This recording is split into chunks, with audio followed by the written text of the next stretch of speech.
आज मैं अपने लोगों को आपके घरों में भेजता हूं। आज आपके घर पर जब आप परमेश्वर के दासों को चाहते हैं कि वो मेरे घर आकर मेरे घर में पांव रखे, मेरे घर में बैठे, जैसे यीशु बैठा हुआ है। यीशु को देखो, यीशु अपने आप नहीं गया, यीशु को बुलाया गया है। आज वो फरीसी ने यीशु को बुलाया है, पर वो ध्यान से सुने, उसको परीक्षा करने के लिए, उसको जांचने के लिए, पर उससे प्रेम करने के लिए नहीं। ध्यान से सुने मेरे प्रियो, आप जब अपने घरों में परमेश्वर के लोगों को बुलाते हैं तो वहां पर उसकी परीक्षा करने के लिए कभी ना बुलाएं, या ऐसे मत बुलाएं कि ये मेरे लिए क्या कर सकता है। उससे आप प्रेम करने के लिए बुलाएं, उसका आप आदर करने के लिए उसे अपने पास बुलाएं। जब आप उसका आदर करते हैं, ध्यान से सुने, तो वो आपकी जिंदगी में, वो आप जो भी कुछ बलिदान करने के लिए जा रहे हैं परमेश्वर के सामने, देखिएगा हम अचानक देखते हैं आज के 4000 लगभग साल पहले, 4500 साल पहले अब्राहम के जीवन में, और अब्राहम बहुत ही धूप था तेजी से, और देखता जैसे वो अपने तंबू से बाहर आता है, 3 व्यक्ति उसके सामने खड़े थे। वो बड़े ध्यान से देखा, ये कौन व्यक्ति है जो मेरे सामने खड़े। तुरंत ही उसके अंदर आत्मा ने कहा, ये परमेश्वर के भेजे हुए दूत हैं। ध्यान से सुनो, ये परमेश्वर के भेजे हुए दूत हैं। और वो तुरंत दौड़ता हुआ गया और उस जल रही जमीन के ऊपर, देखो धूप बहुत तेजी से थी, वो जमीन जल रहा था, वो अपनी उसी वस्त्र में, देखो अब्राहम एक राजसी वस्त्र में रहते थे, अब्राहम एक योद्धा थे, और वो अपने टीम का हेड थे, और इसलिए उनके शरीरों पे जो कपड़े रहते थे वो मामूली वस्त्र नहीं रहते थे, वो महत्वपूर्ण वस्त्र रहते थे मेरे प्रियो। और जैसे ही वहां पे लिखा है, उसने दंडवत किया, जमीन के ऊपर लेट गया और कहा, परमेश्वर आप मेरे घर आए हैं, मैं आपका आदर करता हूं, मैं आपका सम्मान करता हूं, आइए। उसने तुरंत कहा, आप ऐसे वापस नहीं जाएंगे क्योंकि आप देह के रूप में आए हैं। आज के 2-3-4 हफ्ते पहले मैंने स्वर्गदूतों के विषय में आपसे चर्चा किया था। स्वर्गदूत शरीर के रूप में आपके घर में आ सकते हैं, स्वर्गदूत आपके घर में भेजे जा सकते हैं, आप मनुष्य के रूप में। वैसे ही मनुष्य के रूप में अब्राहम के सामने परमेश्वर के दूत आ गए। ध्यान से सुनो, मेरे पास जब कोई आता है और कहता है, भैया मैं आपको बुलाना चाहता हूं, क्या आप मेरे घर प्रार्थना के वास्ते आ सकते हैं, तो मैं उनसे कहता हूं, देखो भाई, आपके घर कोई मनुष्य नहीं जाएगा, पर परमेश्वर के दूत जाएगा। और परमेश्वर का दूत यदि आपके घर आ रहा है तो आप उसे कैसे आदर करेंगे, मैं आपको सिखा देता हूं। और मैं उन्हें बताता हूं, एक अगवा होने के नाते कहता हूं कि कोई भी परमेश्वर का दास यदि जिसे मैं भेज रहा हूं, अगर आप उसका आदर करेंगे, वो परमेश्वर का आदर करेंगे। और वो उस बात को वैसे करते भी हैं और अपने जीवन में एक बड़ी आशीष को पा जाते हैं। अब्राहम ने कहा, परमेश्वर मेरे प्रभु, मैं कहता हूं कि आप मेरी इच्छा पूरी करें, आप इस बाज वृक्ष के नीचे छाह में बैठ जाएं। ध्यान से सुनो, जब कभी भी परमेश्वर का दास आपके घर में जाता है तो आपके पास यदि अच्छी चारपाई है तो उसे एक अच्छी चारपाई पे बैठाओ, टूटी चारपाई पे मत बैठाओ। आपके पास नहीं है, जो है उस पर बैठाओ। यदि आपके पास अच्छी चारपाई है, आपके पास अच्छा बेड है, आपके पास सुंदर सा घर है जिसमें हमें उनको ले जाना चाहिए। और अब्राहम ने क्या किया, बाज वृक्ष के नीचे छांव थी, वहां पर एक छांव थी, और उस छांव में परमेश्वर अपने प्रभु, अब्राहम अपने प्रभु का वहां बैठा दिया। देखो वो धूप में नहीं बैठाया, तंबू में उसके जलन हो रहा था, क्योंकि धूप बहुत तेजी से थी, उसके तंबू में बहुत गर्मी थी। ध्यान से सुने, वो अपने तंबू के अंदर नहीं लेके गया। जरा ध्यान से सुने मेरे प्रियो, क्योंकि वो तंबू गर्मी की वजह से बहुत जल रहा था। अब्राहम को मालूम था कि तंबू में बहुत जलन होती है, इसलिए हम अपने प्रभु को इस बाज वृक्ष के नीचे ठंडे स्थान पर बैठाएंगे। पड़ोसी को हाथ मिला के बोलो, प्रभु को ठंडे जगह पर बैठाएंगे। और इस बात को आप जानते हो, उत्पत्ति की घटना में परमेश्वर आदम से कब मिलता था? लिखा है ठंडे माहौल में मिलता था। आज वही अब्राहम ने भी फॉलो किया। अब्राहम अपने घर में तंबू में लेके जा सकता था, पर तंबू में गर्मी की वजह से बहुत जलन थी। उसने सोचा मेरे प्रभु को तंबू में ले जाना ठीक नहीं, क्योंकि मुझे बहुत जब गर्मी लगती है वहां तपन हो रही है, इसलिए मैं अपने प्रभु को बाज वृक्ष के एक ठंडे स्थान पर बैठाऊंगा। जैसे वो ठंडे स्थान पे बैठाता है, परमेश्वर सोचता है ये मेरा पुत्र है, क्योंकि इसके हृदय में मेरे प्रति अथाह प्रेम है। कभी धूप कभी छांव ऐसे स्थान पे नहीं बैठा है। लिखा है बांज वृक्ष के नीचे, जहां पर बहुत ठंडा था वहां पर बैठा दिया और कहा मेरे प्रभु आप ऐसे नहीं जाएंगे मेरे घर से, आप कुछ भोजन कर कर अपने प्राणों को तृप्त करके मेरे घर से आप यहां से आप जाएं।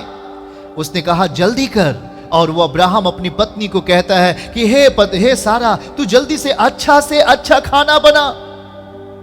मेरे प्रियो जरा ध्यान से सुनिए, मैंने कई ऐसे लोगों को देखा है, वो एक बहुत बड़े व्यक्ति हैं, उनके घर में लगभग लाखों रुपए तनख्वाह आती है, पर जब परमेश्वर के लोग उनके घर में गया तो उन्होंने खाना क्या बनाया, यूं ही बना दो और सस्ता ऐसा हल्का सा खाना बना दो, ओ 2 आदमी आएगा आश्रम से, फलाने आएगा ढिकाने आएगा करके बोल देते हैं। एक बड़ी गलती करते हैं। उनको लगता है कि मेरे घर कोई चपरासी आ रहा है, मेरे घर कोई भिखारी आ रहा है, और बोलते अरे यही बना दो, जो भी बनाना हल्का फुल्का बना के खिला के जाएं अपना, इनका तो रोजे का ही काम है। अरे नहीं, तुम तो अपनी जिंदगी नाश कर रहे हो इस सामान्य व्यक्ति की तरह। खुदा संग है फिर भी जीवन नहीं पाया, एक है जो ढूंढ कर जीवन पा लिया, पर तूने जीवन नहीं पाया। अरे बोलते भैया वही फलाने तो है, वही फलाने आर के तो आ रहे हैं ना, फलाने असियल आ रहे हैं ना हमारे यहां प्रार्थना करने के लिए, फलाने ये ढकाने ये आ रहे हैं, इनके लिए कुछ भी ऐसे बना दो। क्या फालतू परेशान हो रही हो मालकी है? आएंगे 10 मिनट बैठेंगे, दुआ करेंगे, बोलेंगे भैया आप जाइए, ज्यादा उनको रोकेंगे भी नहीं। अरे बाप रे, आप क्या गलती कर रहे हो? आपके घर में एक हो सकता है एक नौजवान छोटा सा बेटा गया हो, उसकी उम्र हो सकती है 16 से 17 वर्ष हो, 2 बच्चे आपके घर गया। वो कहां से गया, किसने भेजा, आप भूल गए। उसे कौन भेजा है? उसे परमेश्वर ने भेजा है। अगर उस परमेश्वर के भेजे हुए का प्रभु क्या कहता है, मैं एक पद आपके लिए पढ़ दूंगा आज। मत्ती रचित शुभ समाचार और उसका 10वां अध्याय और 42वीं आयत मेरे साथ आप खोल के पढ़िए। मत्ती रचित शुभ समाचार 10वां अध्याय और 42वीं आयत को मैं पढ़ूंगा आपके लिए। बाइबल वहां क्या कह रही है, जरा ध्यान से सुनिए। हाँ, पड़ोसी को हाथ मिला के बोले क्या आप जाग रहे हैं? जागेंगे तब सब समझ में आएगा। ध्यान से सुनिए, मत्ती रचित शुभ समाचार 10वां अध्याय 42वीं आयत बाइबल क्या कहती है, सुनिए जरा। जो कोई इन छोटों में से, अरे हो सकता हो कि आप वो व्यक्ति को जानते हो जो आपके घर गया हो और आप उसकी कंडीशन को भी जानते हैं।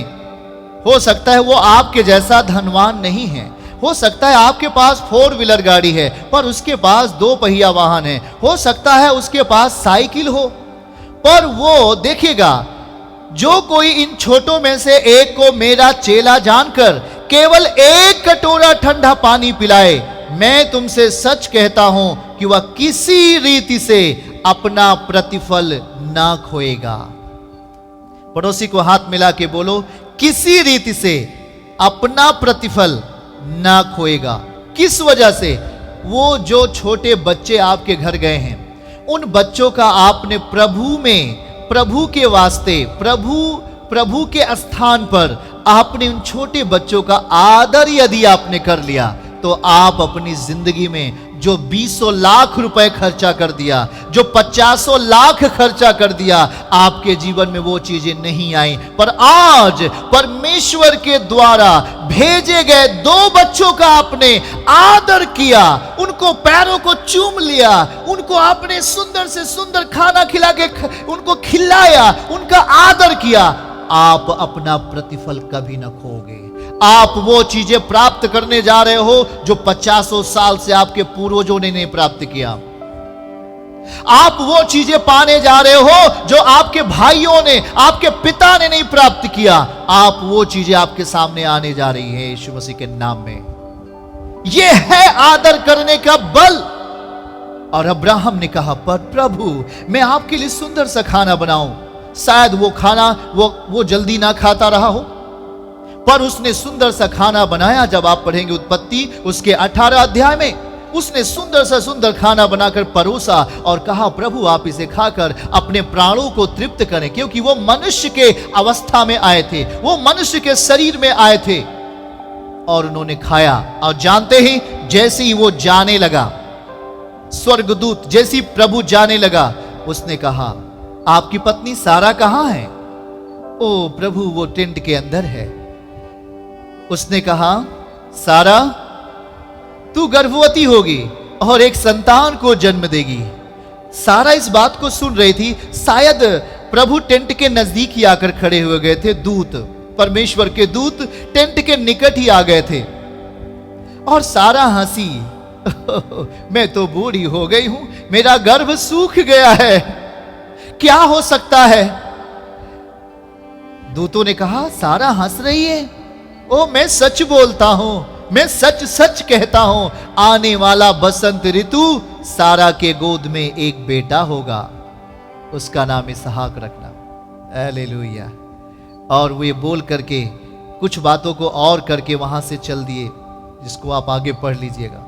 मेरे प्रियो जरा ध्यान से समझिए, जब हम परमेश्वर के दूतों का आदर करते हैं तो हमारे जीवन का बदलाव छोटा नहीं होगा, इतना भी नहीं होगा। जितना हाथ फैला सकते हो फैलाओ, जितना बढ़ सकते हो बढ़ो। अगर उसका आदर करना सीख लिया आपने तो जितना बड़ा हाथ फैलाओ उतनी बड़ी आशीष आपके लिए तैयार है यीशु मसीह के नाम में।